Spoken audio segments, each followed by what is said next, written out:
आ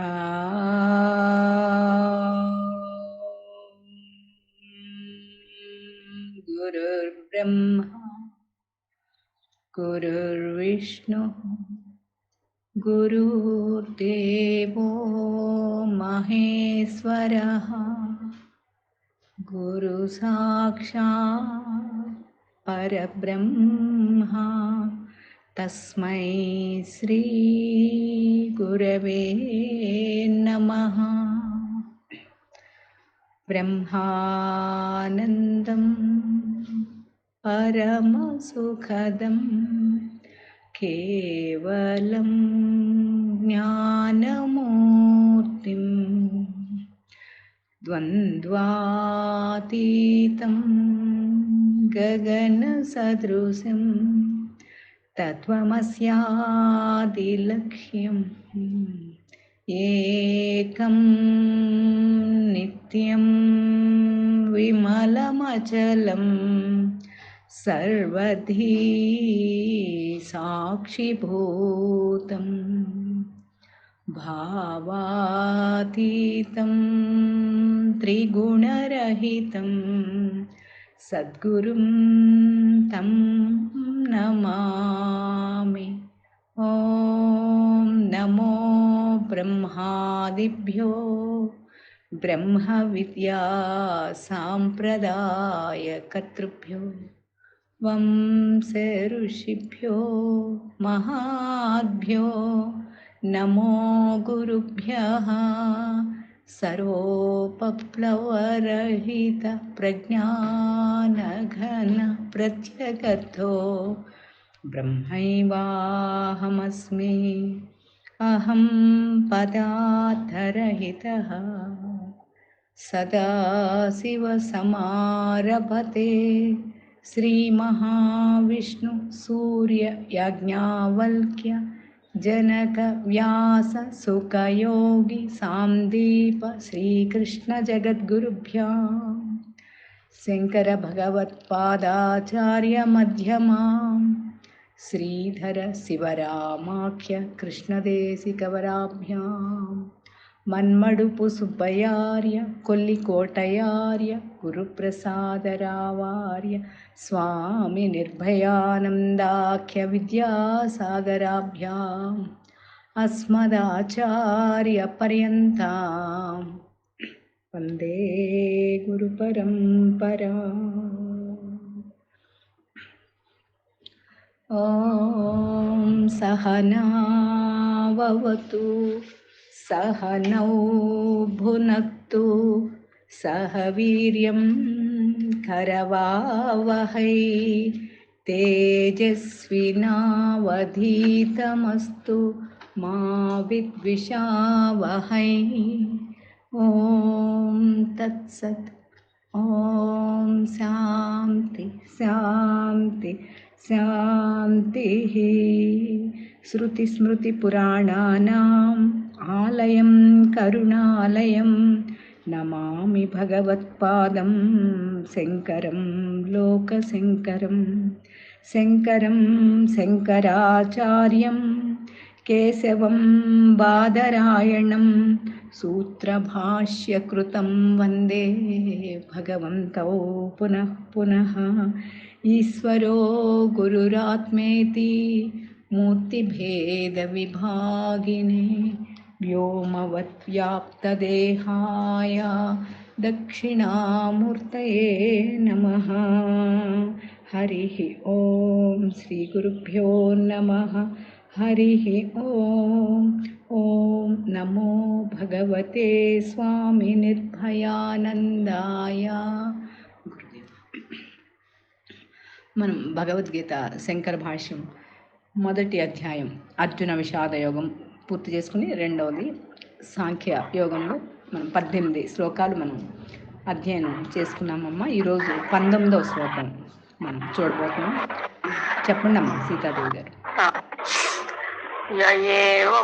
యయేనం వేత్తి హంతారం యచ్చైనం మన్యతే హతం ఉభౌ తౌ న విజానీతః నాయం హంతి న హన్యతే యయేనం వేత్తి హంతారం యచ్చైనం మన్యతే హతం ఉభౌ తౌ న విజానీతః నాయం హంతి న హన్యతే. బాగా చేశారు. ఇంకెవరైనా చేస్తారమ్మా? మాధవి గారు. హరి ఓం. హరి ఓం చేయండి. యయేనం వేత్తి హంతారం యశ్చైనం మన్యతే హతం ఉభౌ తౌ న విజానీతో నాయం హంతి న హన్యతే. హరి ఓం. హరి ఓం. బాగుంది. ఇందులో ఇప్పుడు మనం కష్టమైన పదాలకి అర్థం తెలుసుకుంటున్నాం కదా. అర్థం ఏదైనా కానీ పదం అర్థం తెలియకుండా భావంలోకి వెళ్ళలేం కాబట్టి ఇక్కడ మనకి ఏం అర్థమవుతుందంటే ఆత్మ యొక్క స్వరూప స్వభావాలు వివరిస్తున్నారు అనేది మనకి అర్థమవుతుంది ఈ పద్యాన్ని బట్టి. తర్వాత ఇక్కడ యహ అంటే ఎవరు, ఏవం అంటే ఈ శరీరం అందలేని ఆత్మను హంతారం చంపువానిగా, వేత్తి తెలుసుకొనుచున్నాడో, యశ్చ ఎవడు, ఏవం వీనిని, హతం చంపబడిన వానినిగా. రెండు చూడండి, వాడు చంపబడే వానినిగా, మన్యతే తలంచును, తావుభో ఆ ఇద్దరూ కూడా న విజానీతః తెలిసిన వారు కారు. ఇద్దరు కూడా అక్కడ సరిగ్గా అర్థం చేసుకోవట్లేదు. అక్కడ ఇద్దరు కూడా తెలిసిన వారు కాదు, అక్కడ తెలుసుకున్న వారు అంటే ఆత్మతత్వాన్ని ఎరిగిన వారు కాదు అని చెప్తూ అయం ఈ ఆత్మ నా హంతి చంపుట లేదు, నా హన్యతేచ చంపబడుటయు లేదు. చూడండి, ఒక్క రెండు ముక్కల్లో తేల్చేశారు. ఎవరు ఈ ఆత్మను చంపువాడిగా ఎరుగునో లేక ఎవరు చంపబడువానిగా భావించునో వారిరువురు కూడా వాస్తవం ఎరిగిన వారు కాదు. యథార్థంగా ఈ ఆత్మ దేనిని చంపటం లేదు, దేని చేతను కూడా చంపబడటం లేదు అనేది మనకి ఇక్కడ సామాన్య అర్థము. మనకి 18వ శ్లోకంలో చెప్పారు. అసలు ఆత్మ యొక్క స్వరూప స్వభావాలని వివరించి చెప్తూ మనకు 2-3 శ్లోకాల నుంచి కూడా ఆత్మ ఎప్పుడూ చంపబడలేదు, అది నాశవంతమైనది, అవినాశి అని, దేహి నిత్యుడు, నాశరహితుడు, అప్రమేయుడు అని కిందటి శ్లోకంలో కూడా చెప్పారు. ఇక్కడ మనకి బాహ్యార్థంగా అన్వయం చేసుకున్నప్పుడు దేహాలు నశించేవి, ఆత్మ ఆధారంగా ఉన్న ఆత్మతత్వం ఏదైతే ఉందో అది అవినాశి, నశించనిది.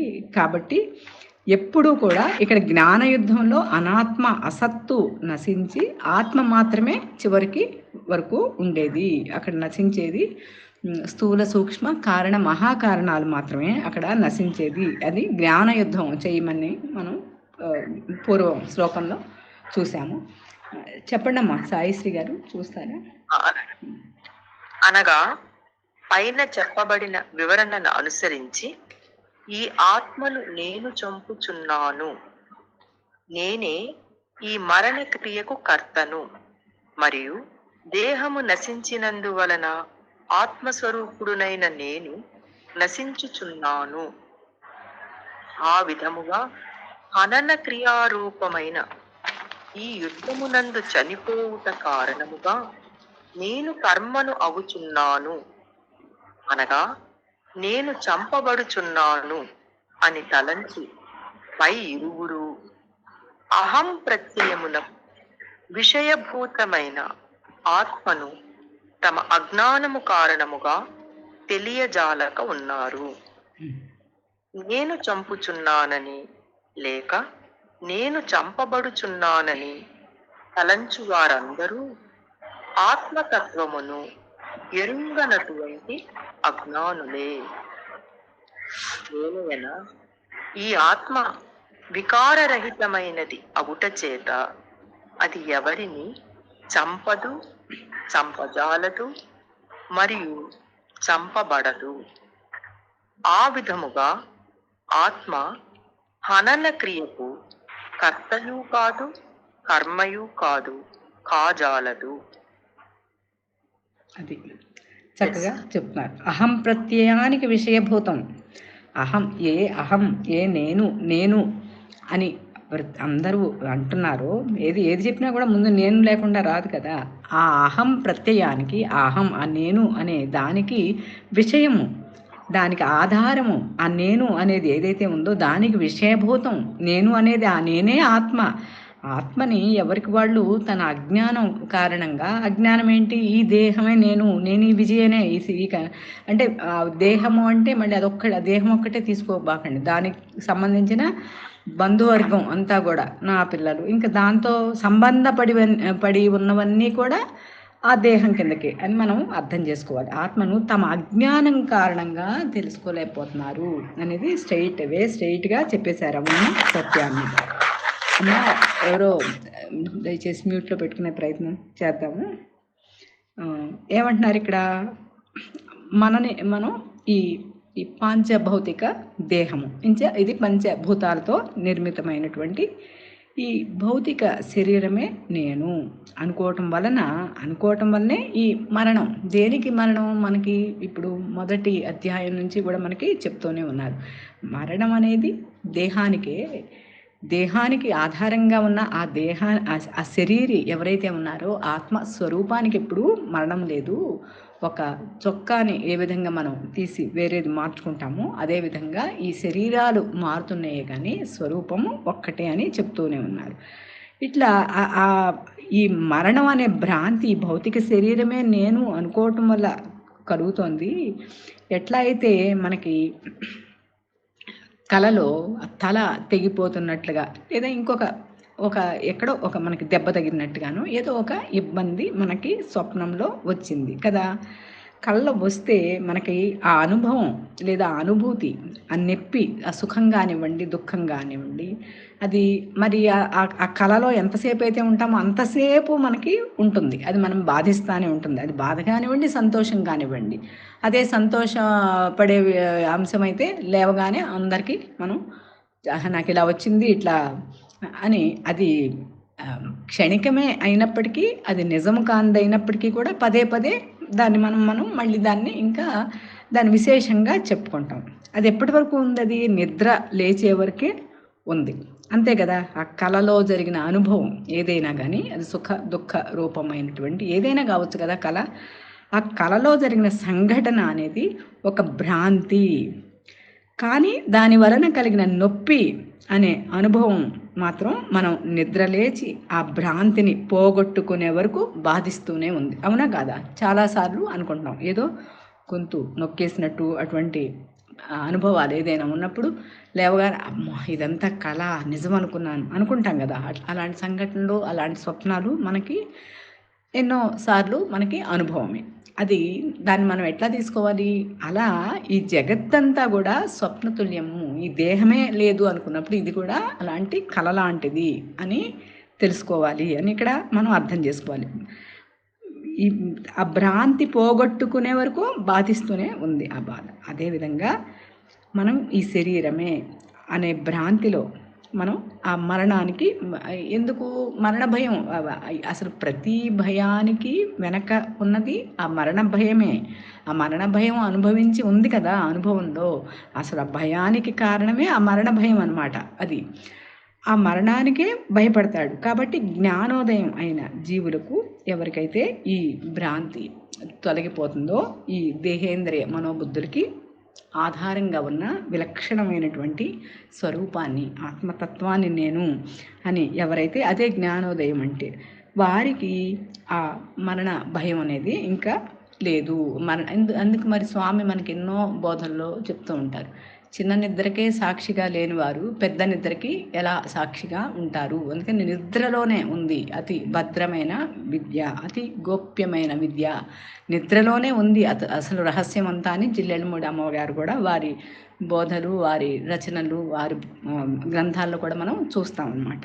అంటే నిద్రకి సాక్షి ఆ తురీయ నిష్టని సాధించినప్పుడు మాత్రమే ఈ మరణానికి కూడా సాక్షిత్వం వస్తుంది. అందుకనే మనకి గురువుగారు ప్రతిసారి పదే సాక్షిగా ఉండండి అని మరి ఎన్నోసార్లు ప్రతిసారి ఈశ్వర ఆయత్త చిత్తంతో చేయండి, ఈశ్వరానుగ్రహంగా చేయండి. ఏ పని చేసినప్పటికీ కూడా, అది ఏ ఫలితం వచ్చినప్పటికీ కూడా దాన్ని ఈశ్వర ప్రసాదంగా స్వీకరించండి అని ఎన్నోసార్లు మనం వింటూ ఉంటాం. ఎవ్వరు ఎవ్వరిని చంపలేరు అనేది మనకి 2, 3 శ్లోకాల నుంచి చెప్తున్నారు పరమాత్మ. అన్నప్పుడు ఇక్కడ మరి హత్య చేయటం, దండించటం అనేది నేరం ఎలా అవుతుంది అనే ప్రశ్న మనకి రావాలి కదా. ఎవరు ఎవరిని చంపటం లేదు అయినప్పుడు అక్కడ శిక్షించేదేంటి, అక్కడ నేరం అనేది అసలు ఉందా, అసలు నేరం ఎట్లా అవుతుంది అంటే, అయితే ఈ శరీరం అనేది మనం ఇక్కడ ఎట్లా చెప్పుకోవాలంటే జీవాత్మ యొక్క వాహనము. ఏ ప్రాణి యొక్క వాహనాన్ని ధ్వంసం చేయటమైనా కూడా అది హింస చేసినట్లే. హింస అనేది అది నిషేధం అంటాయి కాబట్టి వేదాలు. మాం హింస్యాత్ సర్వభూతాని అంటుంది వేదం. ఎవ్వరి పట్ల హింసకు పాల్పడవద్దు. హింసకు అంటే మనం ఫిజికల్గా చేతులతో కొట్టడం అట్లా అనుకోబాకండి. మనస వాచ కర్మణ, వాక్కుతో కానివ్వండి, లోపల మనసులో కానివ్వండి, మరి లోపల మనం చివరికి మనం ఒక పాయింట్ మనకి పరమహంస యోగానంద గారి బుక్లో ఒక మంచి పాయింట్ దొరికింది అనిపించింది చివరికి కంక్లూజన్. అది ఎట్లా ఏ విధంగా కూడా మాటతో కానీ చేతలతో కానీ అది ఎలా చేసినప్పటికీ కూడా మనసులో అనుకున్నప్పటికీ కూడా అది హింసకు పాల్పడవద్దు అని ఉపదేశిస్తుంది వేదం ఎప్పుడు కూడా. అట్లాగే జంతు వధను కూడా నేరంగానే చెప్తుంది. మరి ఇంచుమించుగా మనం అందరం కూడా ఎవరు సాత్వికమైన ఆహారాన్ని తీసుకోవడం అనేది మనకి ప్రధానంగా గురుబోధలో మనం అలవర్చుకున్నది కూడా అదే కదా. మనం చుట్టూ మరి జంతు వధలు ఎన్నో మరి మనం చూస్తూ ఉంటాం సమాజంలో. అవన్నీ కూడా అవి నేరమే అట్లా చేయటము అనేది మనం అర్థం ఆత్మ చంపదు, చంపబడదు. ఇలా తెలుసుకోవటమే జ్ఞానం అంటుంది ఈ శ్లోకం ప్రధానంగా. అయితే ఆత్మజ్ఞానం తెలుసుకోలేని వాడు అజ్ఞాని అని కూడా మనకి చెప్తున్నారు కదా. ఇక్కడ మనకి ఈ శ్లోకంలో మనకి మొదట్లో చెప్పటమే, ఈ భావంలో వ్యాఖ్యానంలో చెప్పటమే శంకర భాష్యంలో ఇది అహం ప్రత్యమునకు విషయభూతమైన ఆత్మను తమ అజ్ఞానం కారణంగా తెలియజాలక ఉన్నారు. ఇలా తెలుసుకోవటమే జ్ఞానం. ఆత్మ చంపదు, చంపబడదు. ఇలా తెలుసుకోవటమే జ్ఞానము. ఆత్మజ్ఞానము తెలుసుకోలేని వాడు అజ్ఞాని అని డైరెక్ట్గానే ఇక్కడ వారు భగవత్పాదుల భాష్యంలో మనకు అందిస్తున్నారు. స్వభావరీత్యా శరీరం నాశవంతమైంది అంటే నశించేదే స్వభావరీత్యా, అంతే కదా. మరి షడ్భావ వికారాలు ఉన్నాయి అని మనం చెప్పుకుంటున్నాం. మనకి అది స్వీయ అనుభవమే ఎవరికి వారికి, అంతే కదా. పుట్టినప్పుడు ఎలా ఉందో అలా లేదు కదా శరీరం. ఎన్నో మార్పులు పరిణామాలతో కూడి ఉన్నది. అట్లాగే మరి బాల్య యవ్వన కౌమార వార్ధక్యాలు అట్లాగే జరా మరణాలు ఇవన్నీ కూడా ఈ దేహానికి ఈ పరిణామ క్రమంలో భాగంగా ఇది శరీరము నాశవంతమైనది అని చెప్తోంది. కాబట్టి శరీరం మీద అభిమానంతో కేవలం ఏమనుకుంటున్నాడు ముందు నుంచి మరి మనకి అర్జునుడిలో మనం చూసుకోవాలి, అంతే కదా. మనం చూసుకుంటున్నాం అక్కడ. శరీరం మీద అభిమానంతో కేవలం నేను చంపేవాడిని, వీళ్ళు మరణించేవారు అంటున్నావు మరి. కానీ అక్కడ సత్యాసత్య విచారణ చేసి నేను చంపేవాడును కాదు, వారు మరణించేవారు కాదు. ముందు నుంచి పరమాత్మ ఈ 2 వాక్యాలే చెప్తున్నారు కదా. నువ్వు చంపేవాడివి కాదు, వాడు మరణించేవాడు కాదు. అలా తెలుసుకోలేకపోతున్నావు. కాబట్టి ఇక్కడ సంశయాన్ని విడిచి అక్కడ నేనే చంపుతున్నాను, వాళ్ళు మరణిస్తారు, ఇట్లా మరణించే వాళ్ళందరూ కూడా నా రక్త సంబంధీకులు అనేది ఆ సంశయం వదిలి ఇక్కడ మిగిలింది. మనకి భగవద్గీత అంతా కూడా చెప్పేది కర్మలు చెయ్యి కానీ అంటకుండా ఫలితాన్ని నాకు వదిలిపెట్టు, సాక్షిగా ఉండి చెయ్యి, చేసేది చేయించేది నేనే అనే కదా గీతాసారం అంతా కూడా. సంశయాన్ని విడిచి యుద్ధం చేయమనే పరమాత్మ మనకి గత 2 శ్లోకాల నుంచి కూడా అదే ఇప్పటి వరకు మనకి 21వ శ్లోకం వరకు కూడా ఆత్మ యొక్క స్వరూప స్వభావాలే చెప్తారు. ఇక్కడ నిజస్వరూపం కాకుండా మిగిలినవన్నీ నువ్వే అని భావించి పొరపాటుగా చనిపోతావని, చంపుతానని విచారంలో మునిగిపోతున్నావు, అంతే కదా అంటున్నాడు పరమాత్మ. అంతే కదా, అసలు తన స్వరూపాన్ని వదిలిపెట్టి మిగిలినవన్నీ తానే అనుకుంటున్నాడు. కాబట్టి ఇక్కడ నువ్వు అపరిమితుడవి అని తెలుసుకో. నీకు అక్కడ ఎక్కడ పరిమితులు లేవు. ఈ భౌతిక శరీరమే నేను అనే పరిమితులు నువ్వు పెట్టుకుంటున్నావు, అవేవి కాదు. ఆ పరిమితులు లేకుండా నువ్వు అఖండము, అవిభాజ్యము, అనంతమైన స్వరూపం నువ్వు.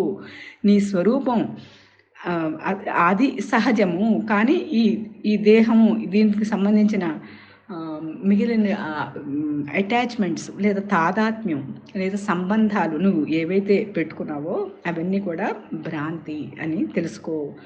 ఎట్లా అయితే ఇప్పుడు నాకు ఆకలి అని అంటున్నాం అనుకోండి, దాన్ని ఏమన్నా ప్రత్యేకమైన బాధగా ఎవరైనా చెప్తారా? చెప్పం. ఎందుకంటే అది సహజం కదా. అది ఆ సమయం అయ్యేసరికి ఆకలి, అది శరీరానికి సహజం, అది శరీర ధర్మం. అట్లాగే ఈ ఈ పరిమితులు, ఈ హద్దులు, వీటిని వదిలించుకోవాలి అని పడే బాధ ఇవేమీ కూడా అది సహజం కాదు, అవి అది నీ స్వభావం కాదు అని కూడా చెప్తుంది ఈ శ్లోకం. అలాగే మనం ఒక ఊరుంది, ఊళ్ళో చాలా ఇళ్ళు ఉంటాయి, అంతే కదా, ఒక గ్రామంలో. కానీ మనం ఉండే ఇంటిని మాత్రమే ఇది నా ఇల్లు అని అంటున్నాం. అట్లాగే శరీరానికి మనకి ఒక విచిత్రమైన సంబంధం ఉంది. కానీ అంత మాత్రాన నా చెయ్యి అంటున్నాం, నా కాలు అంటున్నాం. ఇది ఎప్పుడు కూడా అద్వైత సిద్ధాంతం, ఎప్పుడు వేదం చెప్పేది.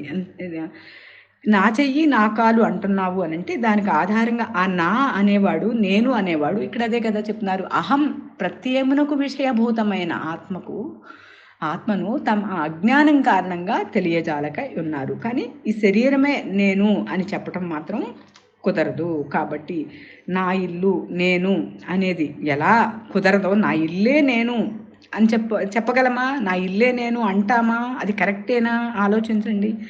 ఎలా అట్లా కుదరదో, నా ఇల్లే నేను అంటాం ఎలా కుదరదో, అట్లాగే ఈ శరీరమే నేను అంటాం కూడా కుదరదు అనేది మనం ఇక్కడ విచారణలో భాగంగా మనము తీసుకోవచ్చు. ఇంకా ఇంకా ఇంకా విచారణ మనం దీంట్లో ముందుకు వెళ్తే, నువ్వు స్పష్టంగా చూడగలిగిన శరీరాన్ని, అంతే కదా, అన్నీ మనం స్పష్టంగా చూస్తున్నాం, చేతులు చూస్తున్నాం, అన్నీ మన శరీరంలో ఉన్న భాగాలన్నింటినీ కూడా స్పష్టంగా, శరీరాన్ని అంతా స్పష్టంగా చూడగలిగిన శరీరాన్ని నీవే అనుకోవడమే అది అక్కడ పొరపాటు. తెలుసుకునేవాడు తెలియబడిన వాటికంటే కూడా ఎప్పుడు తెలియబడే వాటికి భిన్నము అనేది మనం ఇక్కడ దృఢంగా నిర్ణయం చేసుకోవాలి.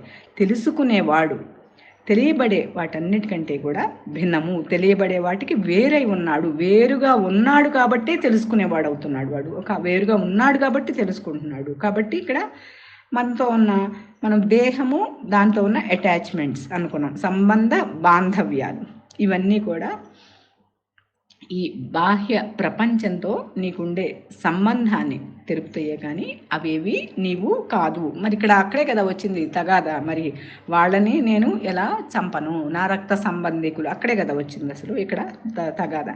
నీకుండే ఈ సంబంధాన్ని తెలుపుతాయే కానీ బాహ్య ప్రపంచంతో అవేవి నువ్వు అయిపోవట్లేదు, నువ్వు అయిపోకు. వీటన్నిటి తోనూ వీటన్నిటి మధ్య కూడా సాధారణంగా ఉన్నది అక్కడ, సాధారణంగా మరి సామాన్యంగా ఉన్నది ఏది? మిగిలినవన్నీ విశేషాలే.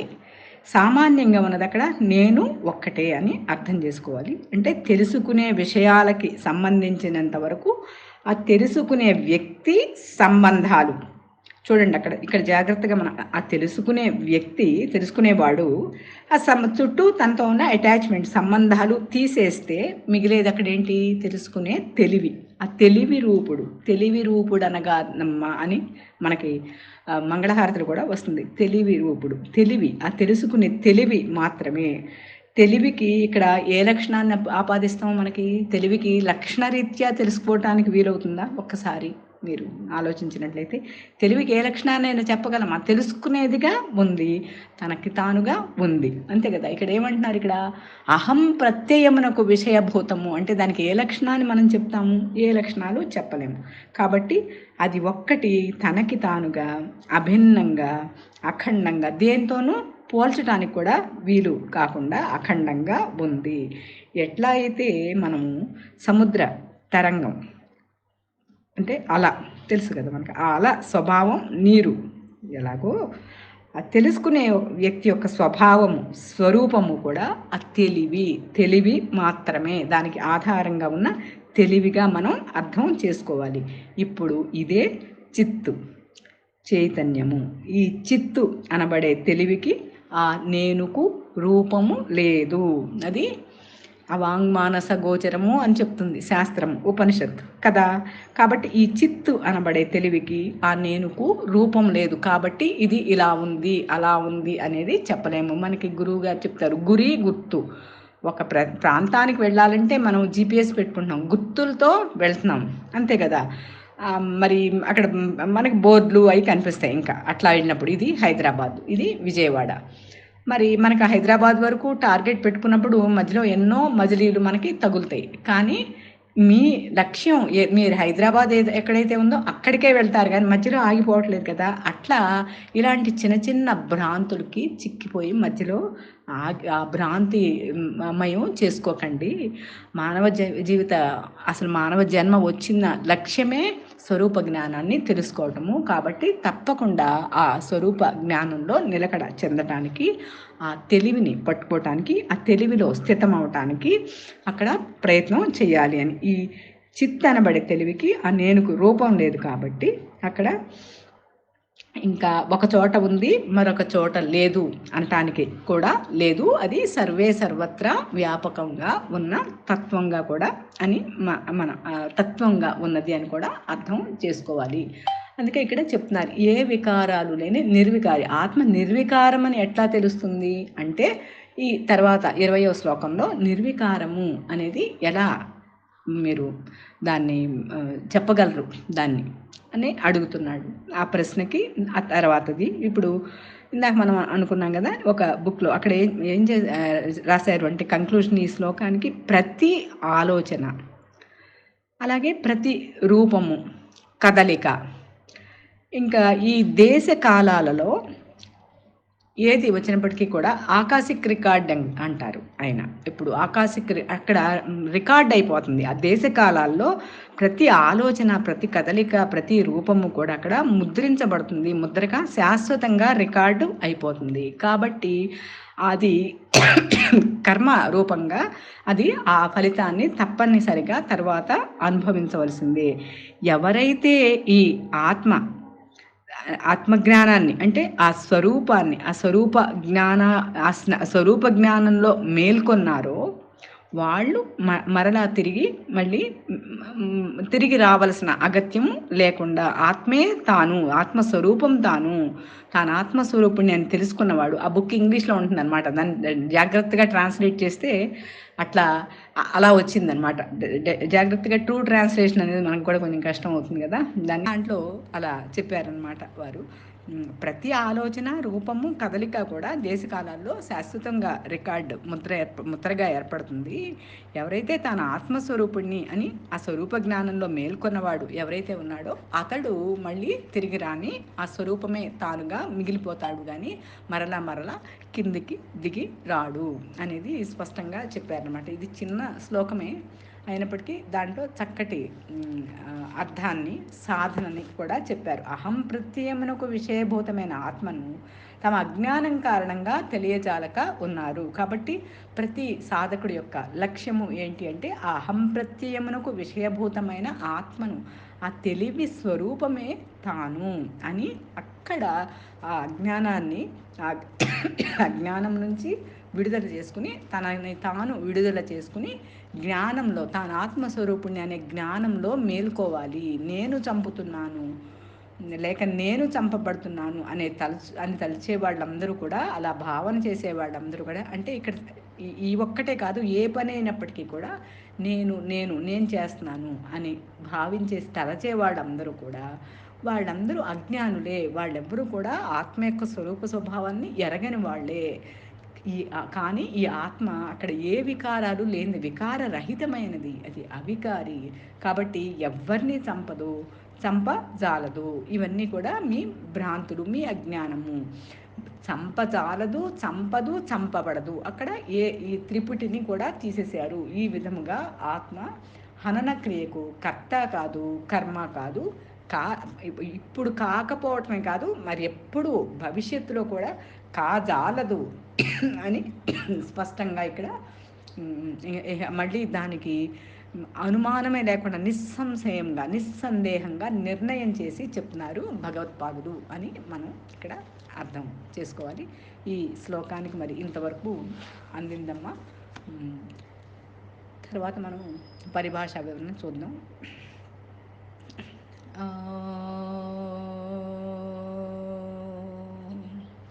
పూర్ణమదః పూర్ణమిదం పూర్ణాత్ పూర్ణముదచ్యతే పూర్ణస్య పూర్ణమాదాయ పూర్ణమేవావశిష్యతే. ఓం తత్సత్. ఓం శాంతి శాంతి శాంతి. హరి ఓం. శ్రీ గురుభ్యో నమః.